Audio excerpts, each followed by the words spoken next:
मैं इन लोगों को याद दिलाना चाहूंगा, जब शाहबानो ने इस कांग्रेस से न्याय मांगने की उम्मीद की, कोर्ट ने शाहबानो को न्याय देने का काम किया, लेकिन इस सदन में ही इस कांग्रेस ने उनसे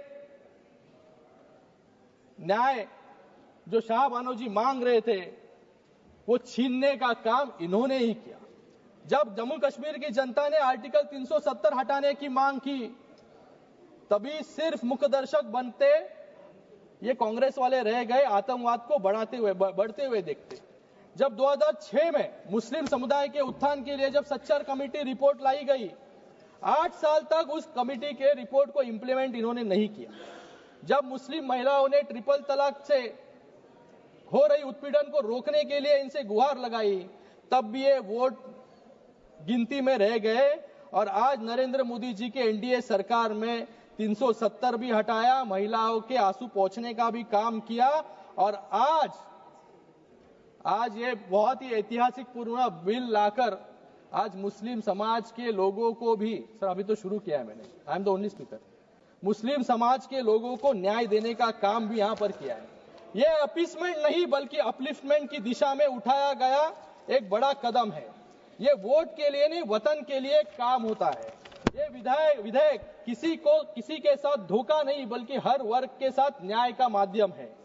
ये विधेयक मजहब की दीवार नहीं, विकास का द्वार बनाता है, और शायद इसलिए विपक्ष के साथी इतना जोर लगा रहे हैं कि इसको रोकने के लिए। मुझे इनसे पूछना है कि इन वक्फ की जमीनें जो लाखों एकड़ में है, 36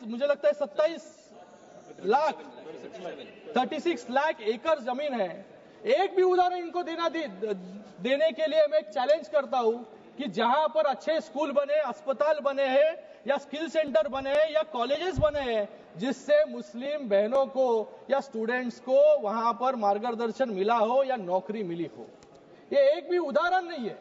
गए 5 सालों में वक्फ की जमीनें बढ़ती गई, डबल हो गई, लेकिन इनकम जो है कम होते गया। जैसे किरण रिजिजू यहां पर कहा कि सिर्फ इतने सालों में 163 करोड़ रुपए रेवेन्यू, इतने लाखों एकड़ जमीन से, मतलब भ्रष्टाचार जो है इन जमीनों पर इतने सालों तक चलते आ रहा था, वो भ्रष्टाचार कंट्रोल करने के लिए, ट्रांसपेरेंसी लाने के लिए आज ये बिल आया है, तो इनके पेट में जो है दर्द यहां पर हो रहा है।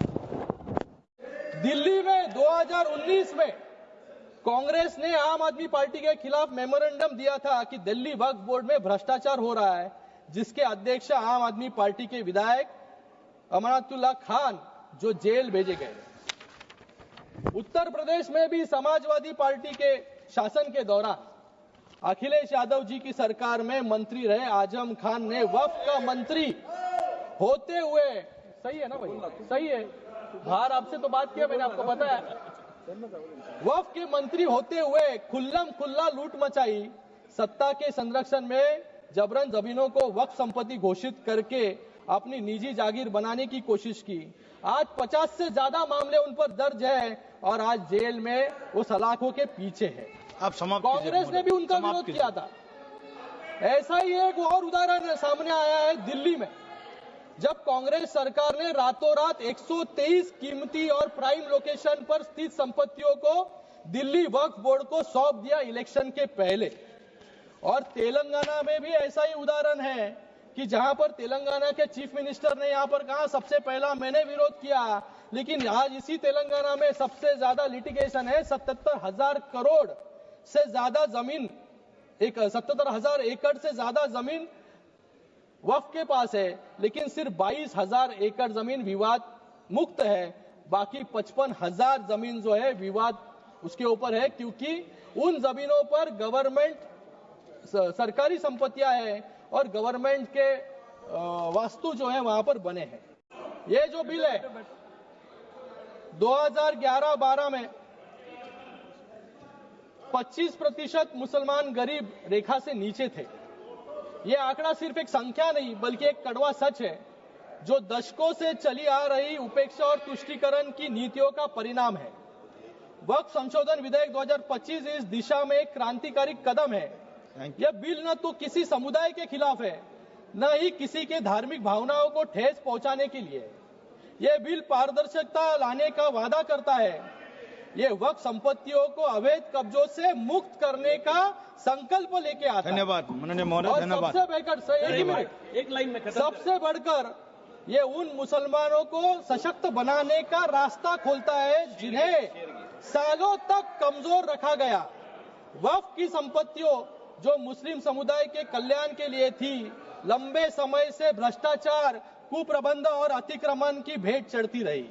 इस बिल के जरिए सरकार ये सुनिश्चित करना चाहती है कि इन संपत्तियों का सही इस्तेमाल हो, शिक्षा के लिए, रोजगार के लिए, गरीबी से जूझ रहे मुस्लिम भाई बहनों के उत्थान के लिए। ये बिल मुसलमानों को मजबूत करने का औजार है, न कि उनका हक छीनने का कोई यहाँ पर धन्यवाद हमारा विचार है। ये विरोध जो है, ये विरोध सिर्फ अपने पाप छुपाने के लिए यहाँ पर कर रहे हैं, क्योंकि पूरे पाप अब उजाले में आ जाएंगे। उन्हें डर है कि वक्फ के नाम पर की गई लूट, अवैध कब्जे और राजनीतिक सौदेबाजी अब दस्तावेजों में दर्ज हो जाएगी और जनता की अदालत में उनकी पोल खुल जाएगी। इसलिए पूरे जोरों शोरों से जो है विरोध करने का काम यहाँ पर कर रहे हैं। सर समाप्त कीजिए महोदय, समाप्त। और भी बहुत यहाँ पर उदाहरण है सर। यहाँ पर कुछ लोगों का मैं भाषण सुन रहा था सर। यहाँ पर गौरव गोगोई जी कह रहे थे कि लोग रिफॉर्म ला रहे हैं, बिल से समस्या बढ़ेगी। मैं कहता हूं यहाँ पर बिल से जरूर समस्या बढ़ेगी, लेकिन किसकी बढ़ेगी? जिन्होंने यहाँ पर लूट मचाया और भ्रष्टाचार किया, उनके लिए जो है यहाँ पर बिल से दिक्कतें जो है बढ़ने वाली है। यहाँ पर इन्होंने कुछ कहा कि अंग्रेजों के लिए मर्सी पिटीशन लिखा था। मैं यहाँ पर यूबीटी वालों से पूछना चाहूंगा कि बाजू में बैठ के जिन्होंने सावरकर जी को गाली देने का काम किया, उनके ऊपर प्रश्न पूछने का हिम्मत इन पे नहीं है। लेकिन ये भूल गए अफजल गुरु के लिए किसने पिटीशन दायर की थी, किसने जो है अफजल गुरु को। देश की उन्नति के लिए नए वक्त के साथ चलना होगा। देश के उन्नति के लिए नए वक्त के साथ चलना होगा और मुसलमान भाइयों और बहनों की तरक्की के लिए नए वक्फ के साथ आगे बढ़ना होगा। धन्यवाद।